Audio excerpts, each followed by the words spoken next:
back with the second part of our section on strain theories, and in this part of the section, we're going to talk about two modern strain theories. There's general strain theory, which is commonly abbreviated to GST, and institutional anomie theory, which is commonly abbreviated to IAT. Now, the interesting part about this is that general strain theory is a micro theory, i.e., it is designed to explain the behavior of individuals. Institutional anomie theory is a macro theory, i.e., it's designed to explain the behavior of large groups, cities, countries, etc. So they're very similar in their kind of underlying assumptions, but they're looking at vastly different populations. So they've taken those basic assumptions and applied them in very different ways. So it's very interesting to me to compare the two and see how they're similar and how they're different based on this micro versus macro division. So first, general strain theory. It's one of the more modern of all the theories that we'll talk about in this class. This guy, Robert Agnew, first wrote about it in the 90s. And basically, he took Merton and he said, look, Merton was right about a lot of things, but not necessarily, okay? So yes, there's that failure to achieve goals, right? That is a huge form of strain that can end up causing crime. But he disagreed with Merton in saying that really not all strains are economic, right? Strains strains can be subjective, i.e., it's not necessarily economic strains. It could be personal relationship things, religious strain, right? There's lots of different strains that people can have that are non-economic. But he said in addition to this failure to achieve goals problem, there's also these two other things, the removal of positive stimuli and the presence of negative stimuli, i.e., when something good gets taken away from you, that is a strain, and when something bad is introduced, that is a negative strain, right? So removal of positive stimuli might be, I lost my job, right? I had this job that, I liked, it made a lot of money, but oh man, I got fired or laid off or whatever. That is removal of a good thing. My wife left me. Those are all removals of positive stimuli that can cause strain, just like the failure to achieve a goal can. And then there's presence of negative stimuli, right? I got sick.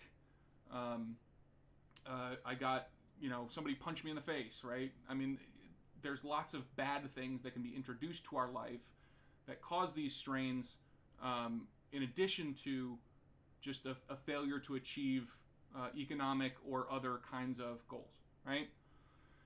Agnew also puts in, he adds to the discussion that everybody experiences strain. Some of us experience more than others, but everybody has strains. One of the differences between people is our ability to cope, right? The things we do because of strain.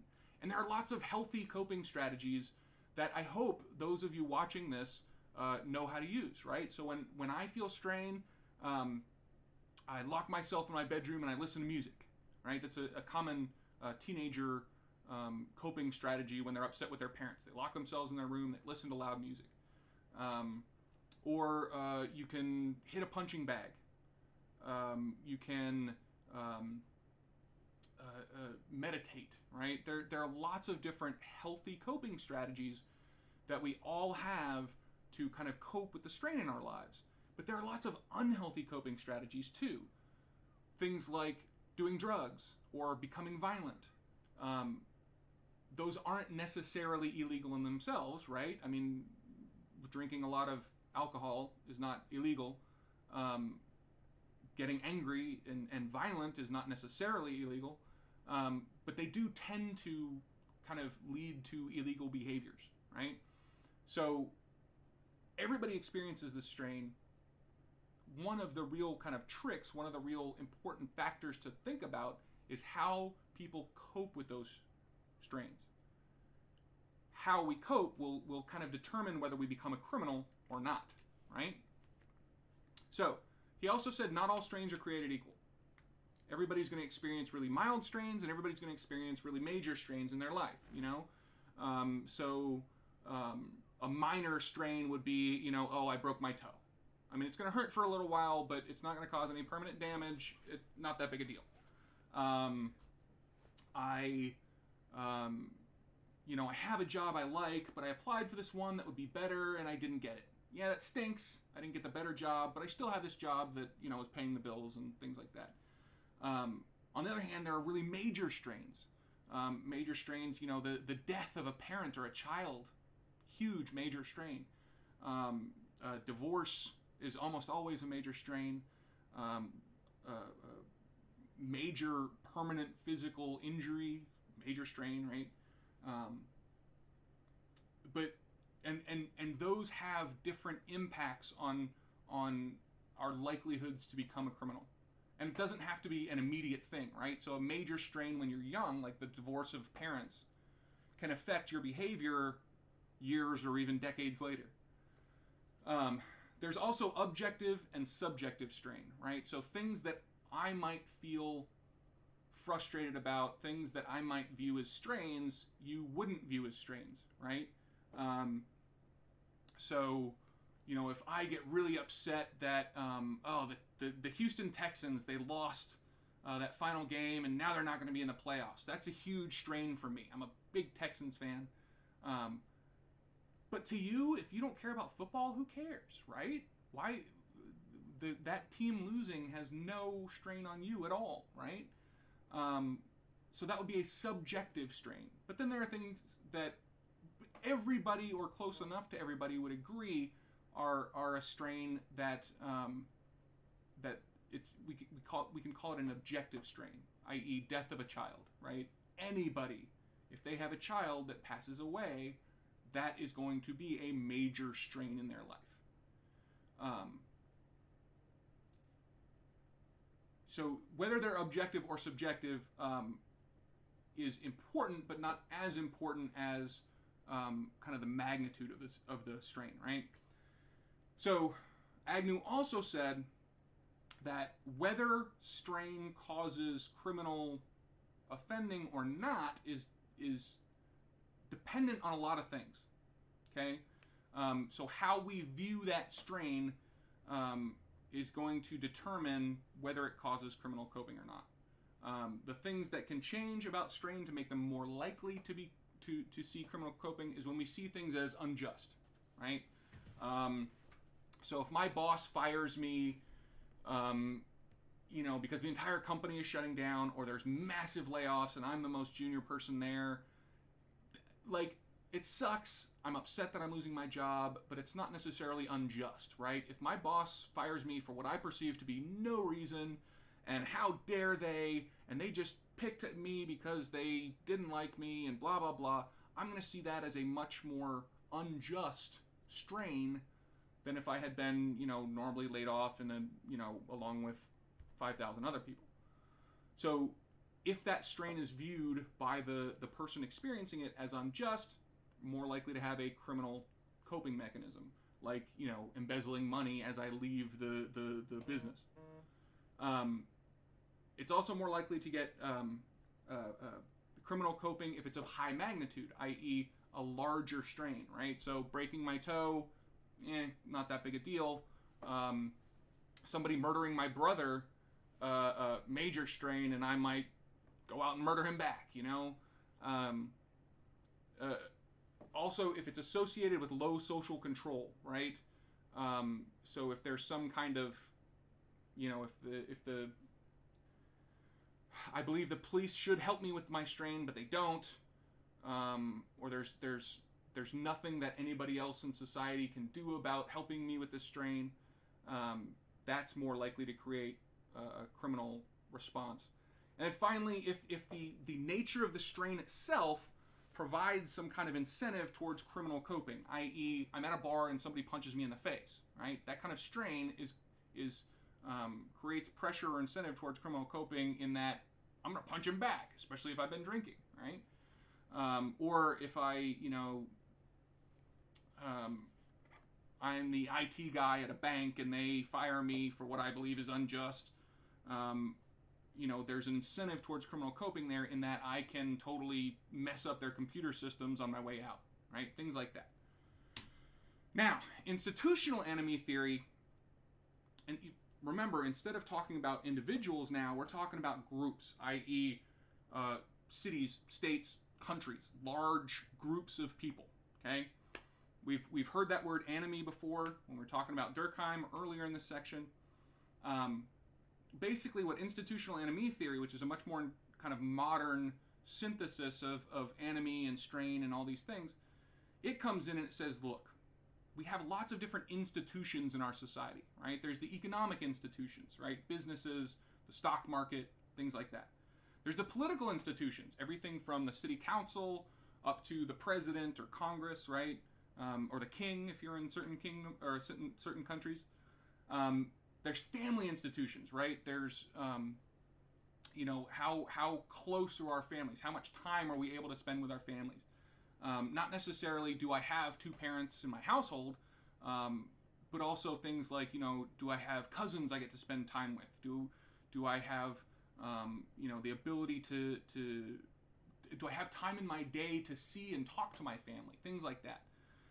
And it looks at kind of interaction effects. And interaction effects basically say, it's a kind of a complicated statistical thing that essentially says, the whole is more than the sum of its parts, right? So we might have X variable that affects crime and Y variable that affects crime, and either one when it's looked at alone can only affect crime this much, so X can affect it this much and Y can affect it this much.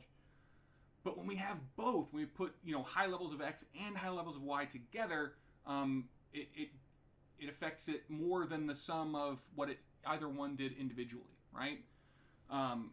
Or it can go the other way, where X affects crime a lot, but when Y is high, X can only affect crime a little bit, right? So Y moderates that effect of X, okay?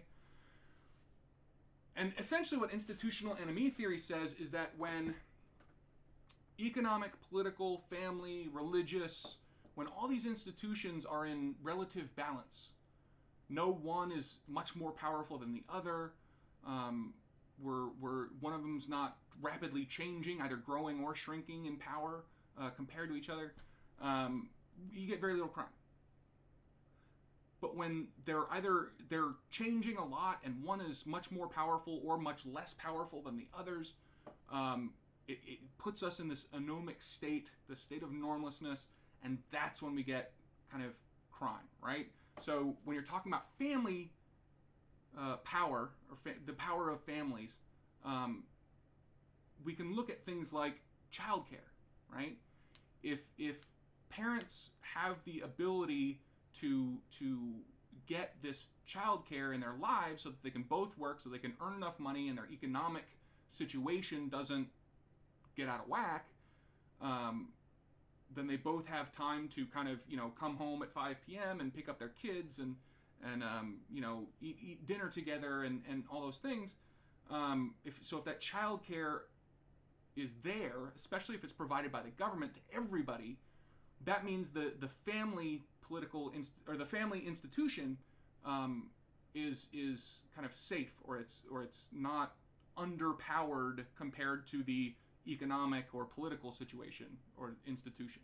Okay, if politicians are seen as like greedy and out of touch and how dare they, the political institution is out of whack with the rest of the institutions, right? So if politicians are seen as representing the people and they care about us, and the politician that represents me cares about me, that puts the political institution back on balance with kind of everybody else. Make sense? So how do we test it, right? This is a relatively new theory, so there haven't been a whole bunch of tests about this. But one of the things that we need to look at is cross-national data. You can do this within a country. Like if we wanted to do it within the United States, we could look state to state and compare, say, California versus New York versus Georgia or versus Texas. But it's kind of the larger picture, the larger groups you can look at is probably better for testing this. So there was one study that was really, really interesting. And it looked at the homicide rate in different countries. And it looked at, it looked at the effects of the Gini coefficient, which means the Gini coefficient is it's a statistic that looks at income distribution, right? So if there's a few really, really rich people and a whole bunch of really, really poor people and not many people in the middle, that's really high Gini coefficient, really high income inequality, and that's really, really bad for lots of different reasons. But if there's a nice steady, like nobody's too poor, but then, income goes up a little bit, and, the richest are, much richer than the poor, but nobody's really poor, nobody's really rich, that's a really low Gini coefficient. That's much more stable, but you can look into that later. They looked at economic discrimination, i.e., does everybody have access to these economic opportunities, or are they limited to only certain groups, whether it's racial groups, genders, religious groups, things like that. They looked at government spending on social welfare, i.e., how much does the government spend on the people? Everything from food stamps and housing assistance to unemployment to universal health care, things like that. And then they controlled for age and gross national product per person, i.e., how much money the entire country makes, right? And what they found was the homicide rate is vastly different in countries that had low levels of social welfare and economic discrimination, high Gini coefficient. But when you increase the social welfare spending, that kind of helps with the effects of the economy, right? So if I'm poor, but my government spends a lot on social welfare, I'm able to live without the strains that cause me to commit this crime, the crimes that people commit in those situations. So even a bad economy or poor people are not necessarily going to have a high homicide rate if the government kind of spends that money to take care of its people. Now, I know a lot of you are watching this are Americans, so I wanted to kind of point out that the economic discrimination, the Gini coefficient, and government spending on social welfare here in the United States is ridiculously terrible. Okay? And one of the things I can show you is, so this is about wealth inequality in the United States, and it's a couple of years old now, but it's probably only gotten worse. But this is, they did a big survey of a bunch of Americans and said, look, what do you want the income distribution to look like? And they said, this is essentially what I was talking about a few minutes ago, where the poor aren't super poor, the rich aren't super rich. There's definitely, there's obviously a line that is increasing as people get wealthier. They get a lot wealthy. I mean, look, the top few percent here has a lot more money than the bottom few percent, but it's not extreme, right? So this is what kind of Americans think is the right thing to do when it comes to income in the United States. Here's what they actually think it is, right? They said, what do you think the wealth distribution is actually like here in the United States? And so they think, there's some people living here below the poverty line, about 5%, and the wealthy, they're way higher income than the poor down here. It's much more kind of steep curve here when you get to kind of the top 85, 90%. But here's the really depressing part. This is the actual truth. The poverty line is way up here at 15%. There's lots of people who have almost zero income. I mean, look at this. 35% have almost zero income. And then there's a huge spike here for the wealthy, and then the top, I mean, they had to cut it off. They had to cut off the graph because it wasn't even enough. So it would be like up here is what the actual top few percentage earn compared to, this is, the bottom 75% here. So the Gini coefficient is really, really high here in the United States. Our spending on social welfare is really, really low. And what we do have is spent in probably the most inefficient ways we could possibly spend it. We could save a lot of money on social welfare merely by doing it in a way more inefficient way, or way more efficient way, I should say. And so this is the kind of thing, if you look at institutional anomie theory, this is a driver of crime. So the particular study I was talking about showed that it was a driver of homicide, but it's also a driver of lots of other kinds of crime. So when you look at the United States, one of the reasons we have such a high crime rate here is because of this institutional anomie in our country. Anyway, that's the end. Thank you so much.